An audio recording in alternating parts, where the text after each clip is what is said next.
반갑습니다. 명리학 박사 송재호입니다. 오늘은 연애에 대해서 좀 말씀을 드릴까 해요. 보통 사주 명리학으로 돈을 많이 번다, 승진한다 이렇게 출세적인 것만 해당이 된다고 생각이 되잖아요. 그렇지가 않아요. 사주란 건 그 사람의 가능성과 한계를 동시에 보는 거거든요. 그렇기 때문에 대인관계에서 특히 연애에서도 사주 명리학을 알아놓으면 많은 강점을 가져갈 수가 있습니다. 특히 내가 호감을 가지고 있는 상대를 어떻게 하면 내가 공략을 할 것인가, 마음에 들게 행동을 할 것인가, 그 사람 사주를 알면 그게 너무 쉽단 말이에요. 그럼 한번 보겠습니다. 오행별로 달라요. 가장 꼬시기 쉬운 상대는 목이 강하신 분들이에요. 목이 강한 분들은 여러 말 것 없이 그냥 잘해주기만 하면 되는 거예요. 잘한다 해주면 되고, 네 말이 맞다고 막장 쳐주면 되고, 그 사람 앞에서 잘 웃어주고 인정해주고 나쁜 말 하지 않고 그 사람 앞에서 즐거운 모습, 특히 예능적인 모습 잘 웃기기만 하면은 얼마든지 꼬실 수 있단 말이에요. 왜? 목이란 거 자체가 긍정 마인드를 가지고 있고 사람을 좋아하거든요. 게다가 유의에 또 민감한 게 목이 강하신 분들입니다.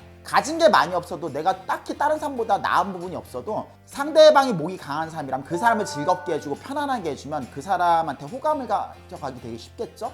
그 다음으로 꼬시기 좋으신 분들이 수가 강하신 분들입니다. 목만큼은 아닌데, 왜 그러냐면 수가 강하다는 건 외로움과 고립감에 되게 취약하다는 의미예요. 그 말은 무슨 말이냐면은 남자는 왕자 대접해줘야 되고 여자는 공주 대접해주면 마음을 가져올 수 있다는 뜻이에요. 수가 강하다는 것 자체가 사람을 쉽게 믿지 못하고, 사람이 아무리 많다 하더라도 자기가 고립감을 느끼기 쉬우니까. 그렇기 때문에 매일매일 연락할 일이 없어도 하루 5분이든 10분이든 지속적으로 연락을 해가지고 너는 혼자가 아니라는 건 인식을 시켜줘야 되는 거예요. 그리고 수라는 거는 이해타산에 민감하다 보니까 그만큼 돈도 많이 쓰고, 내가 다소 잘못을 하더라도 상대가 수가 강한 사주를 가지고 있으면은 내가 금전적으로 선물을 준다든지 해가지고 용서를 받을 수 있는 방법이 많습니다. 그 다음에 수보다 좀 까다로운 사주의 구조가 있는데, 토가 강하신 분들, 어렵지도 않고 쉽지도 않고 난이도는 한 중간 정도 된다고 보면 해요. 이 토라는 것 자체가 어느 특정 개성을 나타내는 게 아니거든요. 그렇기 때문에 편견을 가지지 않고 상대방 있는 그대로 바라보는 게 토입니다. 그러니까 어떤 상대가 오든 그럴 수도 있겠구나, 좋게 말하면은 포용력이 좋은 거고, 나쁘게 말하면은 자기 색깔 뚜렷하게 드러내지 않는 거예요. 그렇기 때문에 딱히 어렵지도 까다롭지도 않아요. 토가 강하신 분을 꼬시려면은 어떤 특정한 방법 하나로 꼬셔지는 게 아니라 다방면에 있어서 많은 경험을 해야 되는 거예요. 그 사람이랑 추억도 쌓아야 되고 대화도 많이 해야 되고, 종합적인 면에서 판단하는 게 토가 강하신 분들이에요. 어떤 걸 뭘 잘한다고 해서 나를 좋아하는 게 아니라, 내가 꼬시고 싶은 남자나 여자가 토가 강하다면은 특별히 뭔가 뛰어나지 않더라도 다방면에 있어서 뭐가 부족하지 않은 면을 보여줘야지 그 사람 마음을 사로잡을 수가 있습니다.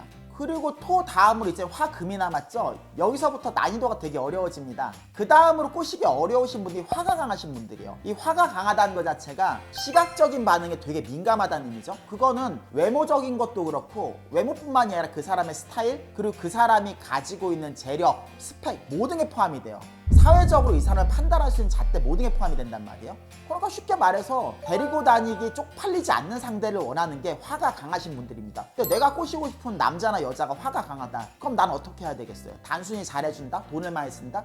이걸로는 어림도 없는 거예요. 만날 때마다 옷차림은 물론이고, 특히 남자분들 같은 경우는 차조차도 자기 차가 아니다, 너 빌려서 오더라도 좋은 차 타고 와야 되는 거고, 옷 같은 경우도 내 옷이 아니더라도 좋은 옷 입고 와야 되는 거고, 세련된 매너도 갖춰줘야 되는 거고. 그러니까 자기 동성 친구들한테 자랑해도 쪽팔리지 않을 정도의 모습을 내가 갖춰줘야지 그 사람 마음을 가지고 올 수 있다는 의미가 됩니다. 굉장히 꼬시기 어려운 상대죠, 화가 강하다는 사람이. 근데 화가 강하신 분들보다 더 어려운 상대가 있어요. 그게 금이 강하신 분들. 제일 어렵죠, 난이도가. 이유는 간단합니다. 화가 강하신 분들을 꼬시려면 내가 잘난 사람처럼 보여야 돼요.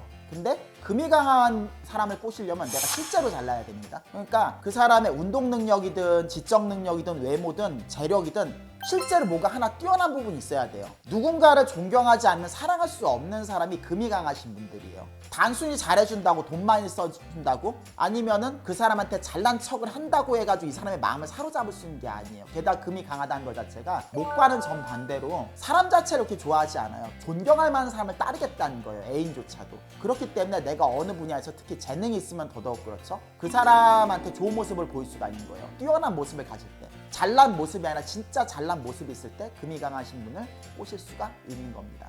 어떠신가요? 사람이 다 똑같은 존재가 아니라 각자 가지고 있는 사주에 따라서 자기가 원하는 부분, 자기가 중요하다고 생각하는 부분이 다 다르단 말이에요. 그거를 오늘 오행에 따라 가지고 좀 정리를 해보겠습니다. 마지막으로 간단하게 정리를 해볼게요. 그러니까 목이 강하신 분들은 잘해주기만 하면 되고, 수가 강하신 분들은 잘해준 거에다가 돈까지 많이 쓰면 되고, 토가 강하신 분들은 잘해주고 돈도 쓰고, 그리고 많은 부분에서 허점을 보이면 안 돼요. 그리고 화가 강하신 분들은 잘해주고 돈도 쓰고 많은 부분에서 허점을 안 보이는 동시에 연출적으로 좀 뛰어난 부분을 보여줘야 되는 거예요. 특히 스타일적인 부분에서. 마지막으로 금이 강하신 분들은 잘해주고 돈도 많이 쓰고 많은 부분에서 허점도 안 보여주고 연출적으로도 좋고 정말 그 사람이 존경할 만큼 잘난 구석이 있어야 되는 거예요. 오늘 사주 한입은 여기까지입니다. 재밌게 보셨으면 구독과 좋아요, 알림 설정 부탁드릴게요. 그럼 안녕히 계세요.